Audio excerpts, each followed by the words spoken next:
And then from there it goes back into the subconscious. Yes, because you file it away eventually. Exactly. You don't do anything with it, or you do something with it. Regardless, it goes back into the subconscious, doesn't it? Into what you call your memory banks. Yes. And this is an ongoing, constant thing. Right? Yes. Constant movement within yourself. Yes. Everything we observe, I guess. Yes. Just like that. Okay, and how does me, being the observer, affect other people? You don't. You cannot create an effect in another by simple observation unless you judge the observation. I see. Then you create an effect.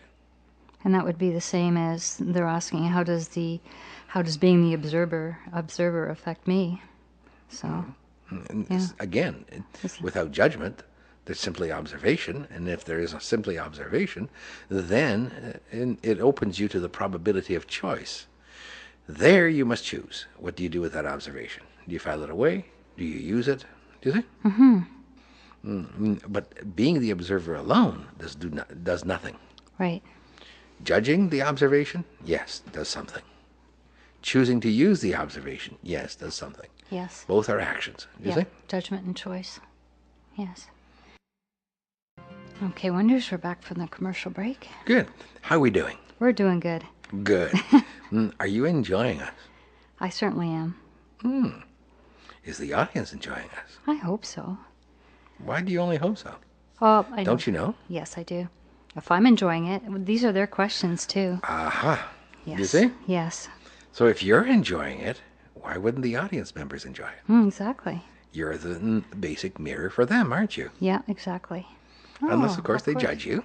In which case, they may judge you as being excellent, competent, brilliant, or useless. But regardless of how they judge you, they're still interacting with you, aren't they? Exactly. I actually didn't think of it that way. I am the mirror, aren't I? You are. You are that which presents itself for others to perceive. Brilliant, aren't you? Amazing. Wonders, I have another question here. Good. They say, and I'll say too, when you're around someone who's so fully immersed and engrossed in the illusions of fear, lack, and separation, who continuously denigrates the self, you often feel drained, depressed, anxious, and fearful. How do you stop yourself from taking on all of their gunk? Observation without judgment. What you're doing is you're not taking on their gunk. You're actually judging your own gunk. Right. When you're afraid, when you observe someone who is negative, who is fearful, who is self-harmful, and who, in effect, as you say, drags your energy down, what you're doing is, in effect, judging them, and that judgment of them comes from a judgment within you. Do you see? Yes. So at the very same instant that you're judging them, you're judging yourself, and in judging yourself, of course, you're reducing your own energy, aren't you? The key here is to understand that no one, absolutely no one, can harm you unless you choose to allow it. If you choose to allow it, does that mean someone can create an effect in you? Yes and no. They can create an effect if you choose yourself to use that effect for yourself.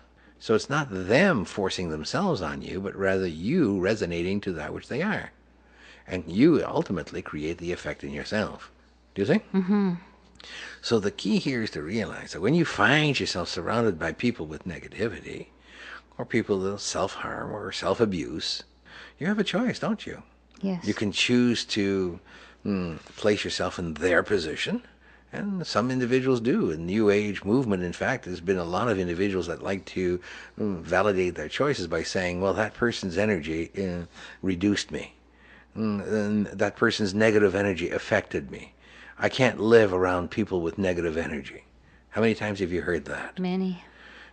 Dear friend, it's an illusion. What it is quite simply blaming others for their own choices. It's not the person's negative energy that's affecting them.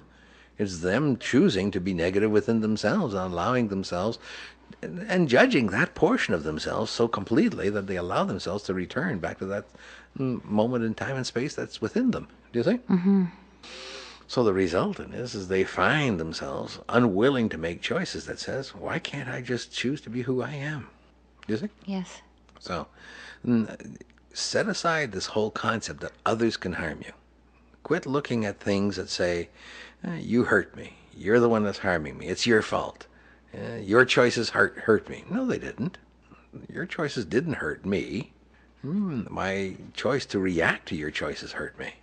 And that difference is what the key is going on here, isn't it? Yes. And again, it's about judging from within the self. It is. And that person is a mirror. Interesting how it all works together, isn't it? It really is. They also say in the methodology of dying series, you've suggested that we need to step away from and outside the human psychology and society we live in, while still having the ability to interact with society at will. Can you explain what that means? Please repeat the question. Okay, Wonder, sorry. In the methodology of dying series, you have suggested that we need to step away from and outside the human psychology and society we live in, while still having the ability to interact with society at will. Can you explain what that means? Please repeat the question. Getting the picture? Yes. What's the question? What's the picture we're trying to present to you? It's just a repetition. It's just going back to the same thing again and again. Not choosing differently. Yes, exactly. Not making a different choice. Yes. That's all it is. If you want to interact with society, you interact with society. You choose not to, you don't. But do realize that you're living in a society that is going to, by its own definition, attempt to impose upon you its own perspectives, and you must therefore be willing to choose. Do you choose to live within society? If that choice is made, then you must exist within that society and still choose for yourself. Do you think? Yes. If you choose to live outside of society, then you choose to live outside of society then completely, don't you? Yeah. What? It's hard for people, I guess, though, to live outside of society. There's a fear of being alone and Yes. judgment and Yes. feeling Loneliness. strange, Yes. loneliness, yeah, all of that. Not interacting with people you love or like or Being judged. yeah, Yes. exactly. And everyone is fearful of being judged. Why? Dear friend, you do so much judgment on your own. You don't need to be afraid of everybody else's judgment. That's You do more than enough on your own. Set aside your own judgment, and you'll find that you won't attract the judgment of others. Right. The reason you attract the judgment of others, go back to that mirror question, you'll get the understanding. The reason you attract the judgment of others is because you judge yourself. Exactly. If you didn't judge yourself, why would others judge you? Yeah. You just choose it. You just do it if that's what you want to do, right? Make a choice. Yeah. The rest of this question is, stepping away from society is daunting enough, but the thought of stepping away from family, especially a parent, brings up feelings of such immense guilt. How do people move beyond that, Wonders? Is it a choice again? Yes.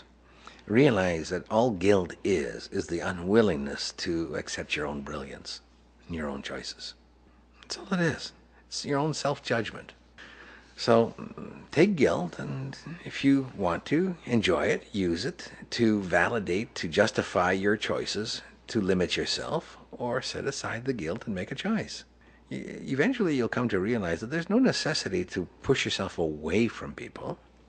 Remember what we said at the beginning of this whole session, that the more you appreciate in yourself, the more friends you'll get.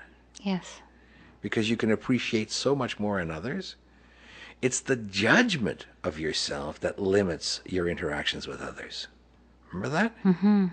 So really, if you're looking to shift yourself so you have a different perspective in existence, quit judging yourself for your perspective. Appreciate this within yourself. Appreciate that there is a different perspective within you, and you'll appreciate, therefore, there's a different perspective in others. And you will allow others their perspectives as you allow yourself your own perspective. If you judge your perspective, then you'll judge theirs. You think? This isn't rocket science, dear friend. No. And such an easier way to interact with people, too. Yeah. You just appreciate the perspective. You don't judge it. You don't push away from it.